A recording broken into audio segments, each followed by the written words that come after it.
What's up, family? Gerald the Bossman here. You're tuned into the Bossman Show on AM 1010, AM 1430, 1055 The King. Let the King out at 105theking.com and the Bossman Show at bossmanshow.com. Hit me up on Instagram, The Bossman Show, Twitter at Bossman Show, and Facebook, Bossman Show. It's the Bossman on your radio. Listen to the Bossman Show with your host, JR, Saturdays at 9 a.m. right here on AM 1010, The King. What's up, good people? BetOnline is your number one source for all your betting needs. The latest odds, lines, and matchup reports for baseball, boxing, golf, and more. BetOnline continues to be the fastest and easiest way to place your wagers, including live betting and your favorite casino and card games available to play right from your phone. Head to the website or use your mobile device to sign up today and get in on the action. Remember to use your promo code BELIEVE, B-L-E-A-V, for your 50% welcome bonus on your first deposit. BetOnline, where the game starts.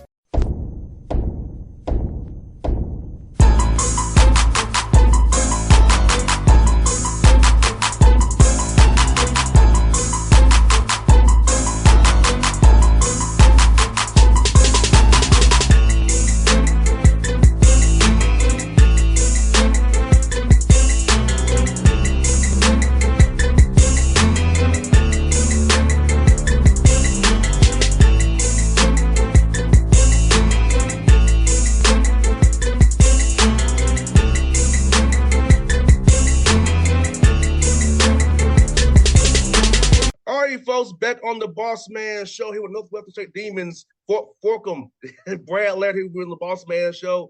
Coach, how you doing, man? Things going down there in Demon Land, man. Man, I appreciate you having me on. It's always fun to be, especially this time of year. Everybody's got a lot of expectations and, kind of getting ready for the season. And, the last couple of weeks has kind of been the I guess you could say downtime for our coaches. I let them get away. But now we ramp back up. We got a couple of camps next week. We got our players in and just getting ready for August 1st when, I guess true report date for fall camp. Now, Coach Kirby has been your 6th year being the head man here. And I know you've been there previous stock. Now it's 6th year being the head coach. Kirby has been that long already. It is funny. It's funny you ask that because, when you look back, it hadn't seemed that long. But man, there's been so much that's going on within those 6 years. When you look at COVID and what that did to not just us, but everyone. And, then you throw in the transfer portal, you throw in the NIL. I mean, a lot of things in college football and college athletics, that has happened over the last 6 years that, to be honest, when I stepped into this position 6 years ago compared to where it is today, how the things that have changed and, how recruiting has changed, how your roster, changes yearly, more so than it ever has. So, there's a lot of different things that go on now compared to 6 years ago. And, but it's great looking forward to this sixth season. And Coach, do you feel like with the NIL and the transfer portal, with their focus being so much on the known commodities now, you can get better high school kids in to help develop and build your program now? Since a lot of FBS people and higher FCS guys are trying to find guys from the portal that find those footholds that way, where you can find a good young man from Texas or Louisiana or Georgia, Alabama that's not getting recruited and build that way. Yeah, and you see that, because one thing I say, I'm a former high school head coach. So when COVID hit and it gave the student athletes at the collegiate level another year, I said at that particular time, that's going to hurt those that are in high school because they don't get an extra year, one. And then two, we didn't take as many high school players because we weren't losing the number of guys that we usually do. And we're going to be closer this year to getting back to the normal number of high school players that we would normally take. Because my philosophy has been, depending on how many seniors that have finished their eligibility. Last year we had 11. Well, my goal is to sign 11 high school kids, young men, to replace them. Usually that number is 18 to 20 to 25, right? So you're just for Northwestern, you're talking, 12 or 15 high school players that we normally would take that we're not taking. Well, you multiply that by the number of FBS and FCS schools, that's a lot of high school kids that are getting left out. So to answer your question, yes. And for us, I think we're going to see a little bit more normal, hopefully this recruiting class, because we're going to have more seniors that finish their eligibility. So we're going to bring in more high school young men. So, we're still going to utilize the portal. When we lose a guy to the portal, which we've lost guys this year that have went to bigger schools, well, we don't want to replace them with a high school player, because now you're losing maybe a junior or senior, you're replacing with a freshman. Well, your roster is going to get turned upside down. And so when we lose a junior or senior, we want to bring in a junior or senior. So that's kind of been our philosophy. But you do see some high school young men out there that probably normally may go to a bigger school that are still available. 100%, Coach. You know what, Coach? I feel like, it's got a gift and a curse. I know I was joking with somebody. I said, I guess this new COVID thing, I'll be you left too.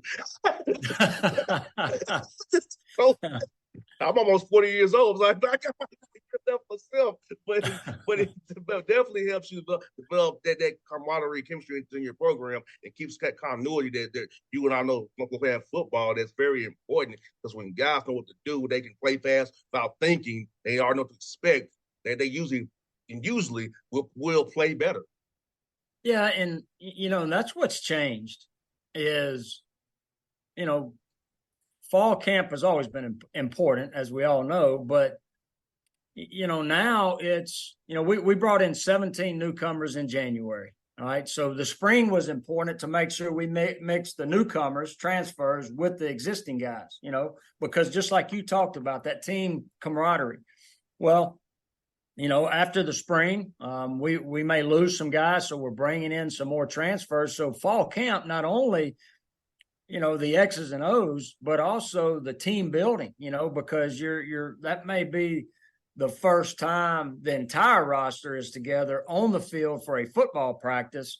And so, the fall camp's going to be important to get that team chemistry, that camaraderie, not only on the field, but also off the field, because, my big thing is adversity is going to hit.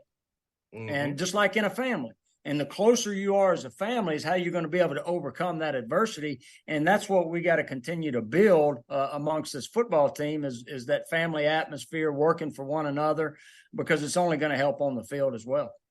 100%, Coach. And I feel like, I know when I played, when I was back here in Atlanta, I wasn't the best I could be. But I was around my guys in Tennessee, working out with them. I was actually more accountable, because, Coach, when we have a team that are accountable to each other, you don't have to coach the effort and energy.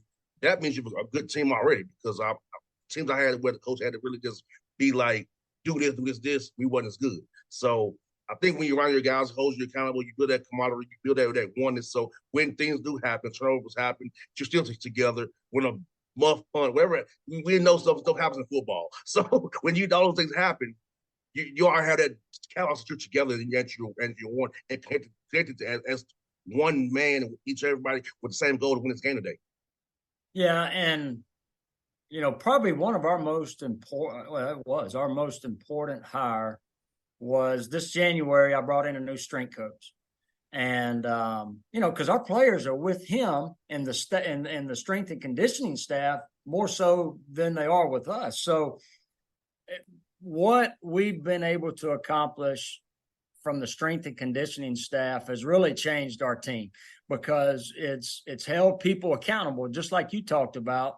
It's developed that team chemistry that he's brought in the weight room and doing the little things right that's going to carry over onto the field. And so, the spring has been huge from the strength and conditioning aspect, and the summer, not just getting bigger, stronger, and faster, which we're all trying to do, but to develop that team chemistry and being a player-led football team. And I think you see our team starting to trend towards that. Coach is going to put the game plan together, the practice plan together, but just like you said, those players holding each other accountable, that's how you're going to have success when you have a player-led team, and we're gearing ourselves towards that. And Coach, do you feel like playing quarterback, then go on the defense side of the ball, that you kind of knew what the defense was doing because from playing quarterback, playing receiver, I play receiver, so for me, it was always trying to declare man zone. What are you doing? Doing the motion, doing the motion, figure out man zone, see if you're trying to hide or trying to disguise cover one or whatever like that. Do you feel like that for you being a quarterback, going to the different side of the ball as a coordinator, that helps you on that side of the ball, help your players know what the quarterback's trying to look for and see? Yeah, I do, because, growing up playing quarterback and then coaching on the offensive side for the first 8 years of my coaching career, and then jumping over on the defensive side, which I've never played defense. And up until 2003, when I became the defensive coordinator, never coached defense. But the head coach at the time, Scott Stoker, went through the same transition. And so he was able to teach me. And I think that has helped carry on throughout my coaching career, playing quarterback and coaching that side of the ball, and then also being on the defensive side. And then also throw in special teams, because I like dealing with special teams because you deal with both sides of the ball. Mm-hmm. You're dealing with offensive players, defensive players, and so that's kind of, as I've become the head coach, have geared more towards the special teams aspect than really offense or defense. Yep, third phase is so important. I don't think fans realize the hidden yardage, those punts and returns, how that makes a difference in games like that. That third phase is a real phase, and I hate that they're trying to devalue the third phase of that game, because I was a return man myself. I like returns. I don't want to be devalued. I know player safety, but it's like, man, that part of the game is important, Steve. Well, I mean, the facts are 20% of the game is played on special teams. So when you look at the number of plays in a game, 20% of those plays are special teams. And you look at the lost yardage, or yardage gained via special teams. And when you really break that down, the importance that you said you're a returner. My big deal coaching the punt return is, let's get a first down. What is that? All right, it's a return of 10 yards or more. Well, I mean, you average that, then you're getting an extra first down every time they punt the football. That's going to add up at the end of the game. That's going to add up at the end of the season. Same thing at kickoff return. So, I think what we have instilled in our players and the importance of special teams, I think has benefited us. And you may not see it initially right out the gate, but over the course of the year, you see where that adds up. You have success. I also love the field goal block team too. I love that team as well. I love now. I'll be the coach. I was jump off sides sometimes, trying to get a jump. I won't lie to you. I understand that. Yeah, that's right. So it was 4th and 7 or so. I would take a little bit of a chance. It was less than 4th and 5. I wouldn't do it, but I hope the referee, the OVC wouldn't. Sometimes they wouldn't call it. So I was just trying to. Oh man, yeah, because I mean, from when the ball snapped to the ball's kicked you're trying to be around 1.2 seconds. So as you trying to go block it, every split second is important, and you're trying to get that little extra jump. But like you talked about, that can change the momentum of a game. Mm-hmm. Yes, it eliminates them maybe getting an extra point, 1 point, or a field goal, 3 points, but just the momentum change, can really change the whole and the course of the game at that particular time. And it gets in the kicker's head too. I know sometimes you get in their head, they'll miss wide right. I'm used to coming at after kicker's right legs, but so the other guy come on the left side. So if I get there and force him, he's gonna make kick. wide right or miss it or try to pull it. So we looked at it as distracting the kicker. If we didn't get the ball, we want to make sure we made the kicker was distracted to maybe miss a field goal. And the OVC kicking was not a premium. So trust me, it definitely worked in the OVC. them guys cannot kick word for dirt. I'm like, this is what you recruited to kick, but okay. Yeah, man, I love some teams. I love it. My dad was a coach, so my dad had me out there as a young man. So he'll be 84 years old come August. So that coach's son, man, is like, it's amazing. Ever since they coach, we watch games. He's talking about inside zone, outside zone, combo curves. He's teased up Dad. We also want to watch the game, Dad. But he still does it, Coach. He still does it, man. That's awesome. Yeah, that's great. Does he live there in Atlanta? He sure does. Good. That's awesome. Yes. He tried. I told him, I said, Dad, you can't talk to my sons like this. They don't quite understand what you're saying. Granddad told us this. They don't understand it.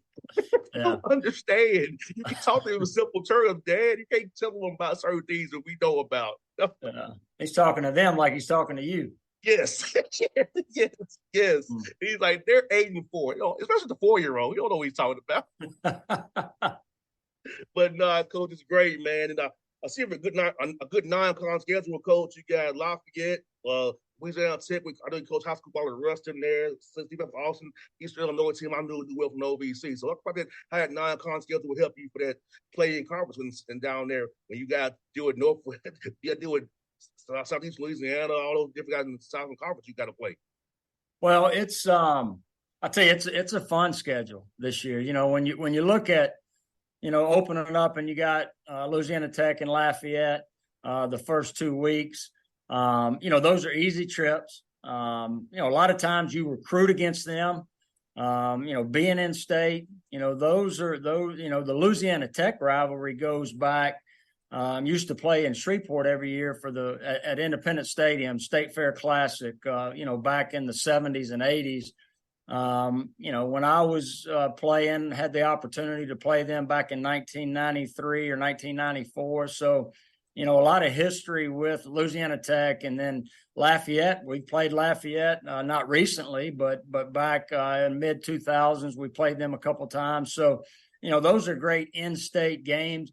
And then Stephen F., who used to be in the conference, and we would always play them at the end of the year, and it was the largest trophy in college football at that particular time. 7'6", chief that we played for. So, it's good to get that rivalry back. When they left the conference, we didn't play them for a couple of years. So, I think those 3 games to start the season, with in-state rivalries, in-state schools, and then, an old Southland Conference rivalry. So, plus you're playing 3 good football teams. They're gonna test us and show us, what we do well and things that we need to fix before we get into conference. Sounds good, Coach. You know what, Coach? I really love what you all doing down there, man. I feel like you build something special down there. It's like I say, fans have to be patient when you're trying to build something. The COVID year happened, so I definitely feel like you build some special down there, Coach Laird. I thank you for your time today. Good to chat with you about some football, special teams. I didn't realize special teams got I got me going, man. we got that together, man. We had that together, man. So I'll just get here real soon, Coach. Hope to see you on the recruiting trail in Atlanta here. You're very in town. I'm going to get your number offline so we can say they contact with each other. So hopefully we'll see you here recruiting, man. Man, I appreciate you having me on, and look forward to do it anytime. Thank you so much, Coach. I appreciate you, man. Yes, sir. Take care. What's up, good people? BetOnline is your #1 source for all your betting needs. The latest odds, lines, and matchup reports for baseball, boxing, golf, and more. BetOnline continues to be the fastest and easiest way to place your wagers, including live betting and your favorite casino and card games available to play right from your phone. Head to the website or use your mobile device to sign up today and get in on the action. Remember to use your promo code BELIEVE, BLEAV, for your 50% welcome bonus on your first deposit. Bet online when the game starts. What's up, family? Jared the Bossman here. You're tuned into the Bossman Show on AM 1010, AM 1430, 1055 The King. Let the King out at 105theking.com and the Bossman Show at bossmanshow.com. Hit me up on Instagram, The Bossman Show, Twitter at Bossman Show, and Facebook, Bossman Show. It's the Bossman on your radio. Listen to the Bossman Show with your host, JR, Saturdays at 9 a.m. right here on AM 1010, The King.